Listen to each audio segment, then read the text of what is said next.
memoria de la soberanía de Dios. Éxodo 20, 8 al 11. Acuérdate del día de reposo para santificarlo.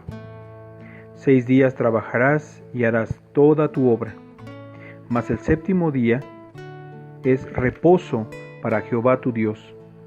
No hagas en él obra alguna, tú, ni tu hijo, ni tu hija, ni tu siervo, ni tu criada, ni tu bestia, ni tu extranjero que está dentro de tus puertas. Porque en 6 días hizo Jehová los cielos y la tierra, el mar y todas las cosas que en ellos hay, y reposó el séptimo día. Por tanto, Jehová bendijo el día de reposo y lo santificó. ¿Oramos? Padre Celestial, te damos muchas gracias por permitirnos llegar a este fin de semana, alabando y bendiciendo tu nombre, Señor, buscándote, y la bendición más grande es que, hallándote a través de tu palabra, nos bendices grandemente, Señor. Y nuestra oración nuevamente se presenta delante de ti para pedirte, bendigas tu palabra en nuestros corazones. Te lo suplicamos en el nombre de Cristo Jesús. Amén. Bueno, hermanos y amigos, este devocional corresponde al viernes 24 de julio del 2020. Haz memoria de la soberanía de Dios, es el tema. El pasaje que leímos, Éxodo 20 del 8 al 11, presenta para nosotros una de las doctrinas que es terriblemente,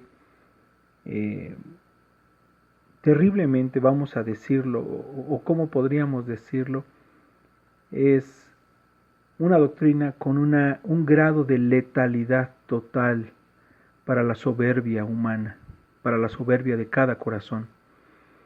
Es una doctrina que acaba con toda la pretensión, con todo el orgullo, con toda jactancia, decíamos. Es una doctrina bíblica y tenemos que reconocer, aun quienes aceptan por la fe esta doctrina de que Dios es el soberano sobre todos, que en nuestra carne no estamos de acuerdo, porque siempre nos rebelamos, hasta que por su gracia y en Cristo Jesús el consejo nos conduce a razonar acerca del propósito de su soberanía, no solamente del hecho de su soberanía, sino del propósito de su soberanía. No solamente llegamos a amar esta doctrina, sino que nos sometemos voluntaria, gustosa y amorosamente a la mano soberana de Dios, porque su palabra, por ejemplo, confiesa en Primera de Pedro, en el capítulo 5, que Él tiene cuidado de nosotros. Si nos humillamos bajo la poderosa mano de Dios, Él tiene cuidado de nosotros. Si nos confiamos de su poderosa mano, de su gobierno sobre nosotros, Él tiene cuidado minucioso sobre nosotros. Su actitud de cuidado y lo minucioso de su observación va desde el hecho de no permitir que caiga ni una hoja, ni una ave, ni nuestros cabellos. Es maravillosa esta doctrina al ser admirada. Y está en este pasaje, hermanos. Pues el pasaje nos inicia con esta frase, con esta palabra, acuérdate. Y eso nos lleva a una segunda idea. No era la primera vez que el pueblo de Israel era expuesto a este mandamiento, porque les está diciendo, acuérdate. No es una palabra amable para decirle a alguien que no sabe, que es un ignorante, que debería aprender, ¿no? Algunas ocasiones es a lo mejor una invitación amable a alguien que no sabe. Oye, tienes que acordarte que esto se hace así, tienes que acordarte que estas cosas son así. Esta expresión no es así, en realidad ellos ya sabían. Dios les había hecho saber este principio de la ley moral de Dios, escrita en sus conciencias, incluso antes de que se revelara la ley moral de Dios escrita en tablas. Y en esos mandamientos, en esos principios, Dios estipulaba guardar, apartar, eso significa santificar un día para el Señor. Y esto es muy interesante porque ese principio no tiene que ver, no es nuevo, pues no tiene que ver solo con la ley moral de Dios escrita, con los 10 mandamientos escritos en esas tablas, tiene que ver con un atributo de la persona de Dios, su soberanía.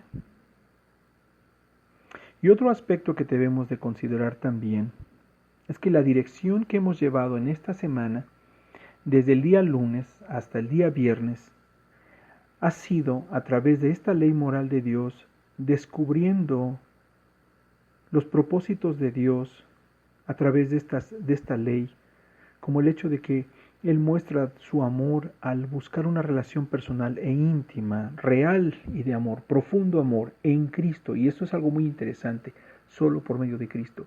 Hemos visto cómo la ley nos guía a Cristo, vez tras vez conecta con la persona de Jesucristo, vez tras vez hace sentido para ampararnos, para buscar, para rogar, para suplicar la gracia de Dios a través de la persona de su Hijo Jesucristo. Y este día, este devocional no es la excepción. Haz memoria de la soberanía de Dios. En este pasaje, Dios les dice que deben de guardar un día de reposo. Debe ser guardado un día de reposo. Aquí la expresión es un mandamiento. ¿Qué propósito tiene el día de reposo? ¿Con qué propósito Dios dicta a manera de mandamiento desde su soberanía guardar el día de reposo? De hecho, dicta las formas, las condiciones. Tienes 6 días para trabajar, para disponer todas tus actividades de tal manera que el día del Señor, que el día de reposo sea guardado para Dios. Le hace saber que su gobierno y sus propiedades y todo lo que es el ser humano queda supeditado a la soberanía de Dios para observar no solamente desde el día de trabajo, desde el primer día de la semana para trabajar hasta el sexto, ¿verdad? Y el séptimo debería guardarlo. Y le da una razón, y esta es una razón que rompe todas las demás ideas que podríamos tener equivocadas. Porque en 6 días hizo Jehová los cielos y la tierra, el mar y todas las cosas que en ellos hay, y reposó el séptimo día. Implica este reposo de Dios, una contemplación de gloria y de poder, de la manifestación de la sabiduría de Dios y de gloria para su nombre. Y dice, por tanto Jehová bendijo el día de reposo y lo santificó. Entonces, ¿qué significa esto? 2 cosas. Que Dios observó esta obra gloriosa y este gozo y bendición que dio a este día, de tal manera que lo hizo para santificarlo, tenía un propósito. Gloria, gozo y testimonio de soberanía en su creación. Pero nos los está diciendo a nosotros. ¿Cuál es la implicación entonces? La implicación es muy sencilla. Dios creó el universo tal como lo conocemos y apartó el día de reposo. Se complació viendo sus obras y declaró gloria, maravilla, honra y poder ese día, fruto de sus obras. ¿Y esto cómo se relaciona con nosotros? Es muy sencillo. Tiene estos mismos 2 aspectos. Dios nos creó para que nos gozáramos de Dios, de sus obras, y nos gozáramos en Dios, con Él, por medio de sus obras. Como se dan cuenta, el acto soberano de Dios no le atribuye a Dios una voluntad caprichosa, arbitraria, mezquina, egoísta, todo lo contrario. El día que pensemos en el día del Señor y que es para el Señor, pensemos esto.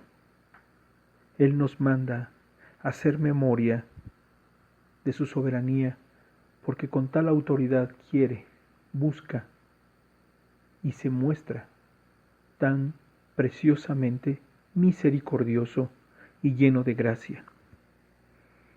¿Cómo puede ser esto? ¿Cómo puede ser que un rey soberano sobre todas las cosas pueda hacer esto? Sabiamente a él le plació manifestar su gobierno soberano con el único propósito de gozarnos de Dios y en Dios. Miremos por un momento, admiremos este hecho. Pero podemos llegar a este pensamiento. ¿Cómo podemos llegar a gozarnos de Dios? Cuando no amamos guardar el día de reposo, cuando no amamos al Señor, cuando nuestra vida es contraria y nuestra perspectiva real y cotidiana de guardar un día para el Señor es un asunto estorboso, en contra de nuestros deseos y propósitos, en contra del día de la familia, en contra de la libertad, en contra decimos libertad de nosotros, ¿no? En contra del uso arbitrario de este día para nosotros mismos. Escuche, sí es cierto que por naturaleza somos así. Y seguramente para este punto usted podrá decir, y aún así Dios quiere que yo me goce en Él. ¿Cómo puede ser esto posible? Esto es posible solamente si nos acercamos a Cristo Jesús con arrepentimiento y con fe. Si nos acercamos a Dios y encontramos su palabra, su testimonio, que nos acusa de pecado, contrarios a la obediencia de su soberanía y contrarios a gozarnos en Él y de Él. Y avergonzados y humillados, nos postramos inmediatamente y le suplicamos nos perdone. Y reconocemos que nosotros hemos pecado contra Él y hemos errado, le hemos juzgado mal, hemos sido egoístas y necios y duros de corazón. Y entonces, confesando nuestros pecados, que hemos violado el día del Señor todos los días de nuestra vida, que hemos violado el día del Señor muchas veces, nos acercamos con arrepentimiento genuino delante de Dios, por el cual también podemos suplicar, Señor, danos arrepentimiento genuino. Tú has querido hacer esta obra de gracia y misericordia, guiándonos por tu ley a Cristo. Y nosotros hemos violado tu palabra, hemos ignorado tu obra. Cuando tú te acercas de forma verdadera y honesta a Dios, Él escucha el corazón contrito y humillado y no lo desprecia, sino que lo conduce a Cristo. Por último, la última obra de misericordia, la obra más gloriosa, el que Dios diseñó para gozarnos en Él y de Él, está en la persona de Jesucristo. Vengamos a Él sin tardar. Padre bendito, te damos gracias por tu palabra. Gracias por permitirnos considerar estos hechos de tu persona a lo largo de la semana. Te rogamos tu bendición, Señor, y tu gracia, tu ayuda y tu compañía, Señor. Condúcenos a Cristo, te lo suplicamos.